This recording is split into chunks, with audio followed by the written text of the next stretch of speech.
خبر عاجل: وزير الصحة والسكان يطمئن المواطنين من فيروس المخلوي التنفسي الذي لا يعتبر جديدا. فلقد عقد الدكتور خالد عبد الغفار وزير الصحة والسكان يوم الاثنين 21 نوفمبر مؤتمرا صحفيا من معهد ناصر لتوضيح الموقف الوبائي للفيروس. الفيروس المخلوي التنفسي الذي يصيب الأطفال لا يعتبر فيروسا جديدا أو وباء مثل جائحة كورونا، بل هو فيروس قديم وينتشر خلال تلك الفترة فقط. الفيروس المخلوي التنفسي ليس خطيرا، ولكن تكمن مشكلته في إنه سريع الانتشار.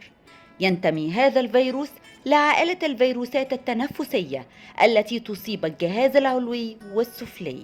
وكما قلنا أن هذا الفيروس قديم جدا وظهر منذ عام 1956، وهو من الفصيلة التي يأتي منها كل من الإنفلونزا والكورونا ومنها الفيروس المخلوي التنفسي. ليس هناك مضاد حيوي يعالج الفيروس المخلوي التنفسي ولا تطعيم أو لقاح له، وذلك بسبب تطور سطح وتركيبة الفيروس السريع.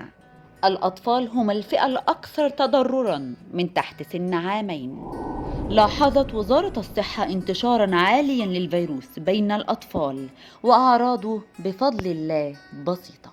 أعراض الفيروس تشبه نزلات البرد، ويصاب به الأطفال فوق سن العامين، ولكنها قد تتطور لتصل لالتهاب القصبة الهوائية والالتهاب الرئوي مع بعض الأطفال. إجراءات الوقاية كما في فيروس كورونا، وهي غسل اليدين وتهوية الأماكن المغلقة، ولكن احذروا في هذه الفترة من تقبيل الأطفال لعدم العدوى. وأخيراً، ضرورة التوجه إلى الطبيب بمجرد ظهور أعراض الحمى على الطفل، وعزله عند التأكد من الإصابة لحين الشفاء، وذلك مع رفع مناعة الطفل بالتغذية الصحية والمشروبات الدافئة. ودمتم بالصحة ورضا وسعادة. كان معكم بسمة مجدي.